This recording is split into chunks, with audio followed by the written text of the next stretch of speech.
Bueno, continuamos con la clase previa, digamos, de flexión, recopilando todos los conceptos y elementos más simples, más por ahí no parecen tan simples, pero digamos, en el fondo son simples, pero son aquellos elementos conceptuales con los cuales nos tenemos que manejar para encarar y resolver los casos de flexión.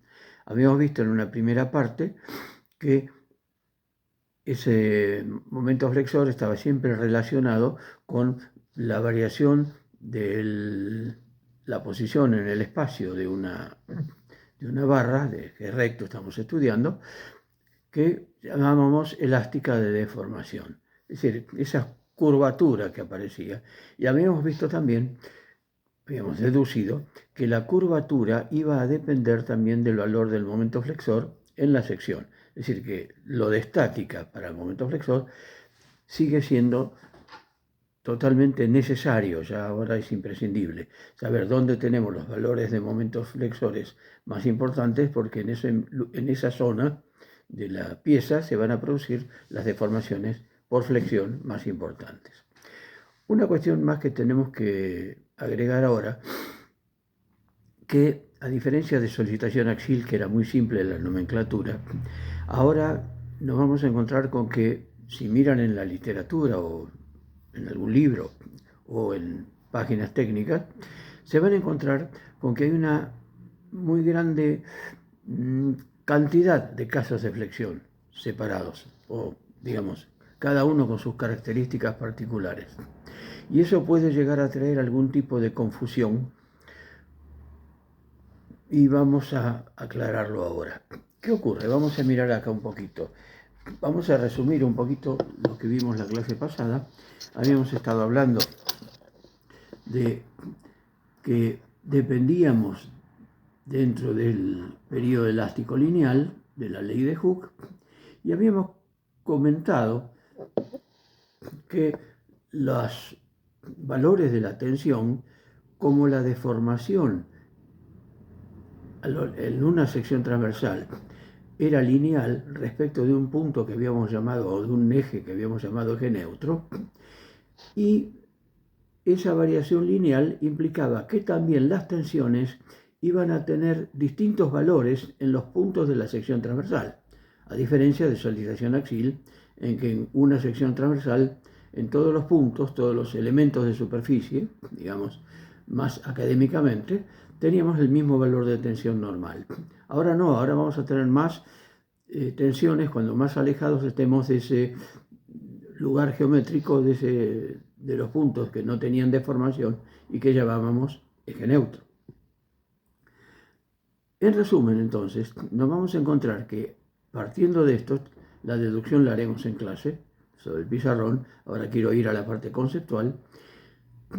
Nos vamos a encontrar con que el valor de tensión quedaba, de acuerdo con la ley de Hooke, el producto del módulo de Young por la deformación específica, el alargamiento específico. De modo que uno está ligado al otro. La tensión está ligado a la deformación, eso es conceptual. Aparece la tensión porque aparece una deformación. Si demostramos, como lo vamos a hacer, pero aún razonando lo podemos considerar, que el valor de la tensión tiene que ser proporcional al valor del momento flexor en esa sección. Eso está claro.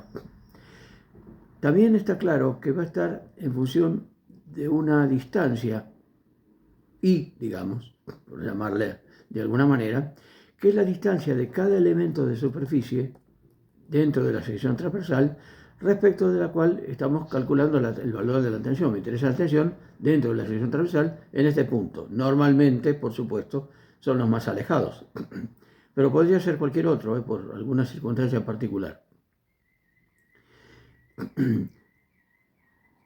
Y depende en forma inversa de la resistencia, de la capacidad de resistencia de esa sección transversal. Recordemos, el material va a aparecer en el módulo de elasticidad, pero las características geométricas van a quedar aplicadas ahora en algo que llamamos, que ya lo hemos visto en alguna clase, que lo hemos definido como momento de inercia.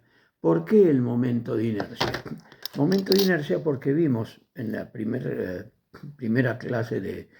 charla de flexión, que la posición de la pieza respecto de cómo vienen las cargas tenía que ver, es decir, había una posición en la cual había mayor resistencia intrínseca y otra en la cual había menos resistencia intrínseca, el ejemplo de la reglita. Por lo tanto, no es solamente el área, sino cómo está distribuida esa área respecto del eje neutro. Y eso nos trae a colación lo que vimos de momentos de segundo orden de superficies y de cuerpos, tal como se utiliza o como se define el concepto de momento de inercia, que lo vimos para dinámica de rotación. Y había una adaptación bastante sencilla, que ya la hemos visto también, que nos permite hablar también de momento de inercia de una superficie. También en esa clase habíamos hablado, que ahora lo vamos a traer a colación dentro de un rato, de lo que eran los ejes principales de inercia, es decir, que eran los que tenían el valor máximo o el valor mínimo. Y siempre circunscribiéndonos a las ubicaciones de ejes que pasan por el baricentro de la figura, de la sección transversal. Muy bien, dicho esto, después volvemos sobre esto, pero más adelante. Eso era simplemente para reflejar el hecho de que por qué está apareciendo aquí el momento de inercia. Si tiene más inercia, las tensiones van a ser menores para un mismo momento. O bien, para alcanzar las mismas tensiones, digamos, de trabajo, nos va a permitir soportar un momento mayor.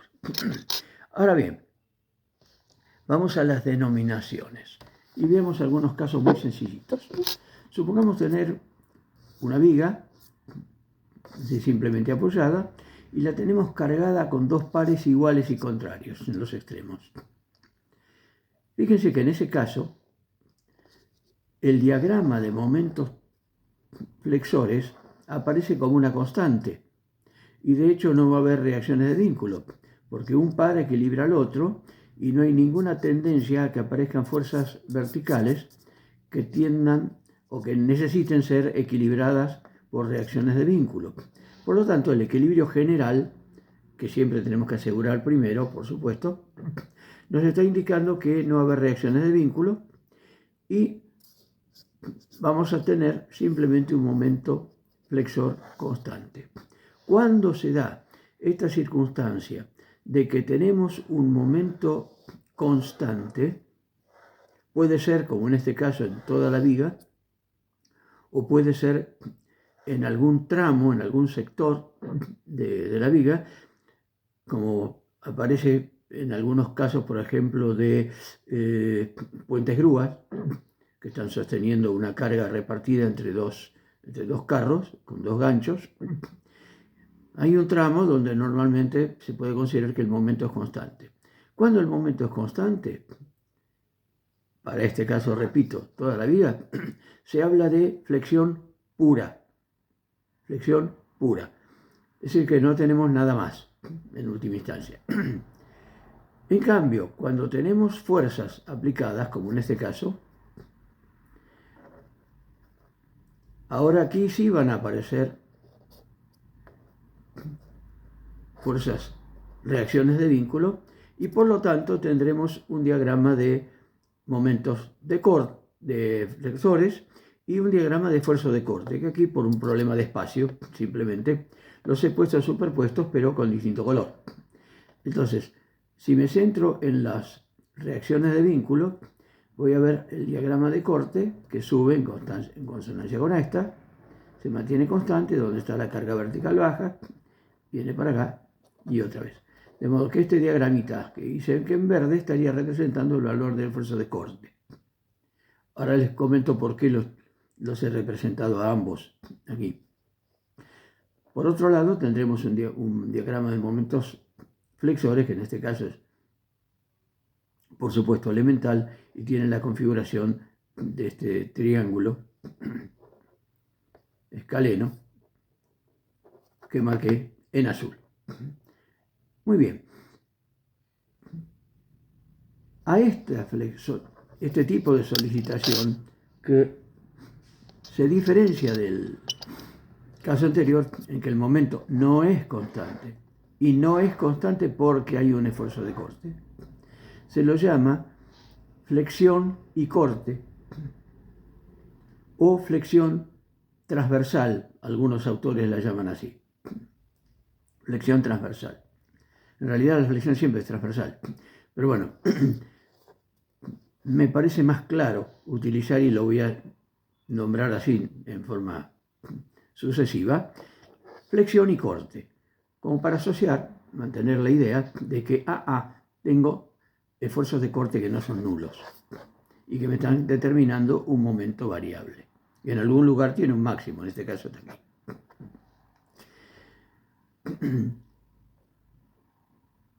También podemos llegar a escuchar otra denominación que es flexión compuesta. Bueno, pero si hay compuesta, es que también hay simple. Bien, estos dos casos son simples. Este sería simple pura y este simple flexión y corte. Simple. ¿Cuándo llamamos compuesto? Compuesto es cuando aparece también un esfuerzo axil, es decir, una combinación de flexión con solicitación axil. Por ejemplo, en la viga aquí ponemos una carga inclinada. Esta me va a dar una componente transversal que va a dar lugar a estas reacciones de vínculo transversales y a los correspondientes diagramas de esfuerzo de corte. Y están en verde, mantuve los colores. Pero además me va a dar una componente, que en este caso estaría comprimiendo, que es un diagrama de esfuerzos normales, que es el que marqué aquí en rojo. Es decir, que la flexión compuesta es una flexión, en este caso la marqué como una flexión y corte, podría ser flexión pura, por ejemplo, que aquí hubiera una fuerza axil. En ese caso tendríamos una flexión pura compuesta. Entonces tenemos, resumiendo, flexión simple o flexión compuesta. Flexión simple porque no hay esfuerzo axil. Será pura si no hay corte y será flexión y corte si hay corte. Y flexión compuesta cuando, además de un momento de flexión, tenemos una solicitación axil. Uy, qué problema. ¿Por qué? No se olviden que dentro del régimen elástico lineal vale el principio de superposición de efectos. Y si vale el principio de superposición de efectos y tengo flexión compuesta, está claro que en la sección transversal me van a aparecer tensiones sigmas debido a la flexión y tensiones sigma debido a la solicitación axil. Calculamos cada una por su lado y después la sumamos. ¿Existen posibilidades de plantear una ecuación que plantee todo y que tenga, digamos, distintos términos? Por supuesto que sí.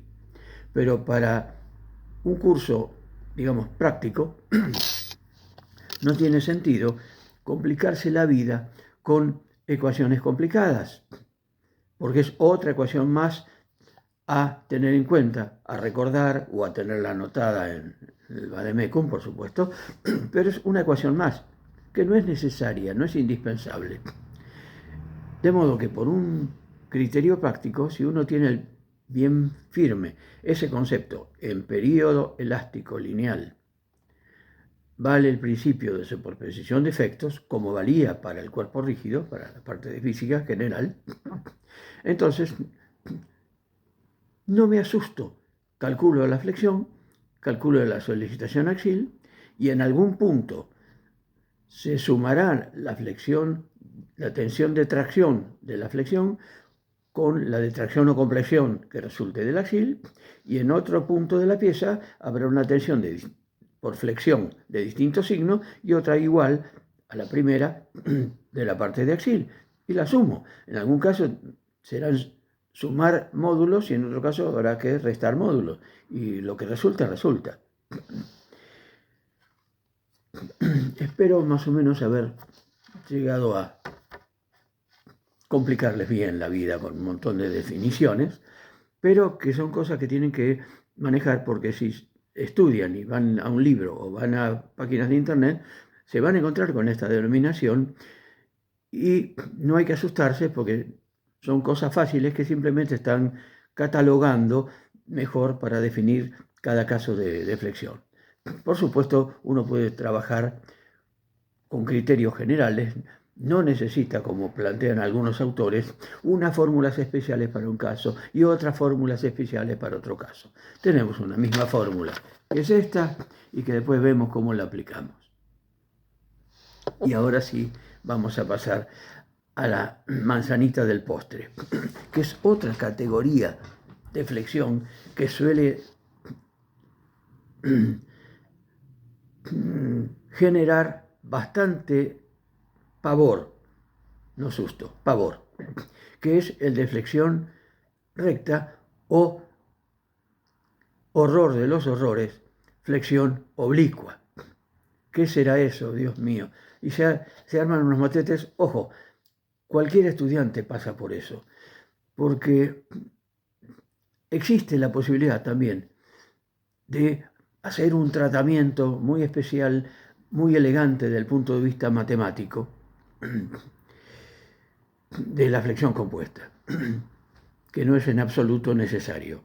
Uno puede resolver perfectamente cualquier caso de flexión compuesta simplemente como una flexión, como dos flexiones simples. Vamos a ver qué es esto.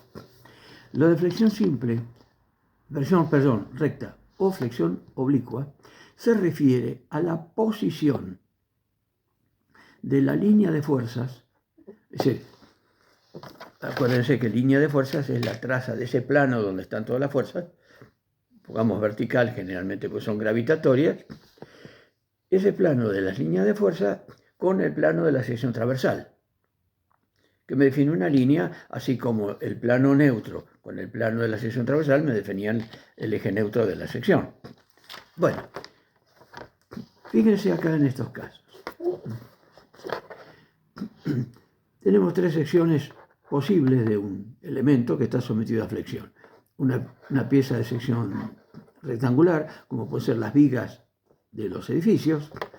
Una viga en forma de T, puede ser una viga de acero en forma de T, o puede ser una de esas que llaman viguetas, que son de hormigón con hierro adentro, que se venden ya prearmadas en los corralones de materiales, o puede ser un caño, o puede ser cualquier otra cosa.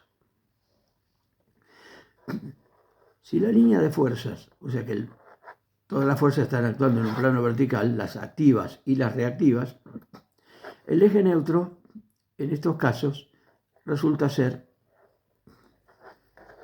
horizontal. Quiere decir que forma un ángulo recto con la línea de fuerzas. De ahí que a este tipo de solicitación se la llame de flexión recta. Lo de recto viene porque el eje neutro es perpendicular a la línea de fuerzas. Es decir, forma un ángulo de 90 grados, o sea, un ángulo recto en geometría. Ahora, esa misma sección, si está inclinada y sigue recibiendo las fuerzas en sentido vertical, en un plano vertical, ahora la línea de fuerzas y el eje neutro ya no van a ser ortogonales, no van a formar un ángulo de 90 grados, van a formar un ángulo o van a tener una dirección oblicua. Y eso me dice, entonces la flexión resulta ser oblicua.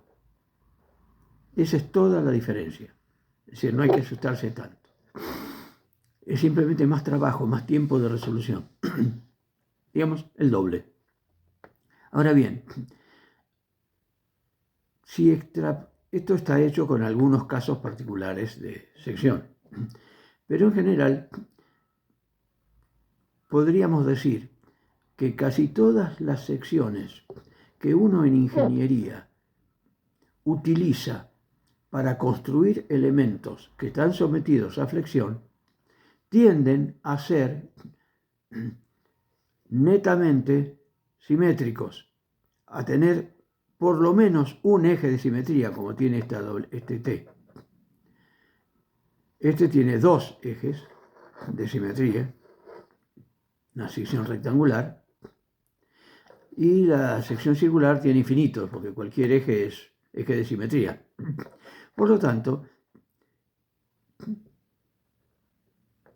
podemos, digamos, dar un poco más de precisión a lo que expresamos, a lo que decimos, diciendo que va a haber flexión recta si la línea de fuerzas coincide con lo que sería un eje principal de inercia. Cuando vimos momentos de segundo orden, de secciones, vimos que los ejes principales eran dos perpendiculares entre sí y que si alguno de los dos, por lo menos, era de simetría, el otro también. En este caso, los dos son de simetría y los dos principales serían estos. En este caso, este es de simetría, este otro no, el horizontal no, pero como este es de simetría y principal, este otro también es principal, aunque no sea de simetría. En este caso, cualquier eje y su ortogonal son siempre de simetría y por lo tanto principales. Esta tiene infinitos ejes principales. Esta sección tiene dos ejes principales. Esta sección tiene dos ejes principales. El cuadrado era un caso particular que tenía estos dos, pero además las dos diagonales también eran principales. Por lo tanto, se puede demostrar que había infinitos como en la circular.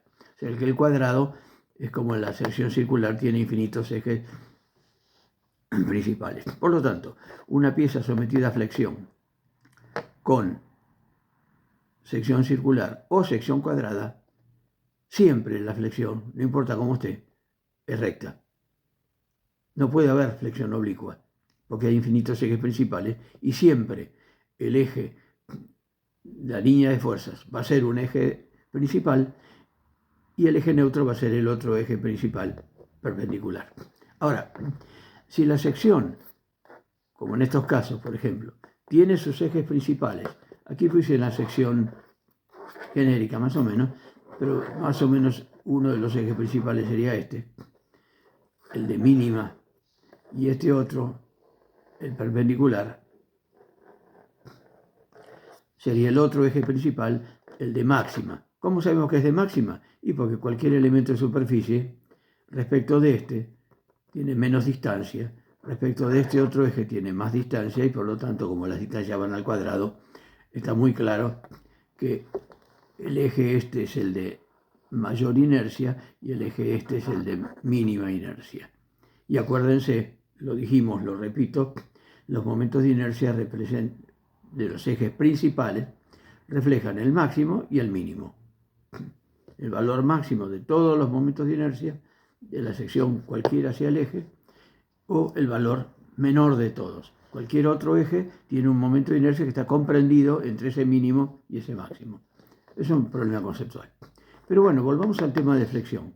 ¿Qué hago cuando me encuentro, oh sorpresa, desagradable por supuesto, en que tengo que resolver un caso de flexión oblicua? Si tenemos una línea de fuerzas, en todos estos casos estoy analizando líneas de fuerzas verticales, el vector momento, la cupla estaría trabajando en este plano vertical, está flexando así. Bueno, pero si lo represento como vector, ese vectorcito con doble flecha, es un vector perpendicular al plano. Todo vector momento, cuando se lo representa en forma vectorial, es perpendicular al plano en el cual actúan las fuerzas. Muy bien, supongamos que nos da un vector así. Oh sorpresa, la línea de fuerza esta no es un eje principal. Los ejes principales son estos. Bueno, ¿qué me impide proyectar este vector y descomponerlo en las direcciones de los dos ejes principales? Nada. Entonces, en lugar de resolver un caso de flexión oblicua con la fórmula de flexión oblicua, lo resuelvo como dos casos de flexión recta. Este vector que marco aquí está trabajando como si la línea de fuerza fuera esta, en este plano así. Y este otro vector trabajando en este otro plano que está acá. Entonces, resuelvo este caso, calculo las tensiones sigmas de tracción y compresión máximas en los extremos, y luego este otro que va a estar trabajando en este otro plano de acá, o sea, creando una flexión en este otro plano inclinado. Y esa es toda la complicación. Después vamos a ver en clase, por supuesto, algún ejemplo numérico. Pero conceptualmente no me tengo que asustar. Si me toca un caso de flexión compuesta, lo descompongo en dos flexiones simples. Y sé que lo único que voy a tener que pagar como penalidad, digamos, o como precio a pagar por hacerlo, es un poco más de tiempo para resolver. Es decir, esa es toda la complicación. Pero por favor, mediten sobre esto y vean que no hay que tenerle miedo a este tema de flexión en general. Y en particular, a lo que estamos hablando ahora, el concepto de flexión oblicua. Son dos flexiones rectas en dos planos que de alguna manera conocemos siempre. Sí, por supuesto, se puede calcular el momento de inercia respecto de los dos ejes, el mayor y el menor, para una sección rectangular, para la sección T o la doble T o la ángulo, están tabulados, están en las tablas que algunas tienen en el Vademecum, y si no en cualquier libro de resistencia de materiales los tienen. El de la sección circular a la sección cuadrada es muy fácil de calcular y ya se tiene. Es decir, así como les dije que conviene tener las áreas de los caños ya precalculadas para no perder tiempo en los exámenes, también conviene que tengan a mano, algunas hay en el Vademecum, pero si no las agregan, de los momentos de inercia respecto de los ejes principales para distintos tipos de figuras, triángulos, T, doble T, etcétera, etcétera, que están en muchos libros. Entonces, ¿dónde lo consiguen? O en internet, por supuesto también. Lo consiguen y los tabulan. Todo lo que puedan tener anotado implica menos tiempo de cálculo y menos tiempo perdido haciendo cálculos de cosas que ya podría yo tener anotadas antes de cualquier evaluación. Bueno, muy bien. Terminamos entonces esta clase. En la próxima clase vamos a deducir la expresión esta y vamos a comentar también algo referente a las tensiones tangenciales que tanto en solicitación axil como en flexión me van a aparecer en planos inclinados. Planos en axil eran a 45 grados. También en flexión, lo vimos en la primera clase, aparecen tensiones tangenciales en otros planos y eso necesitamos una cierta ayudita, que es un teorema que se llama de Cauchy y que lo vamos a ver posiblemente en la próxima clase. Hasta luego.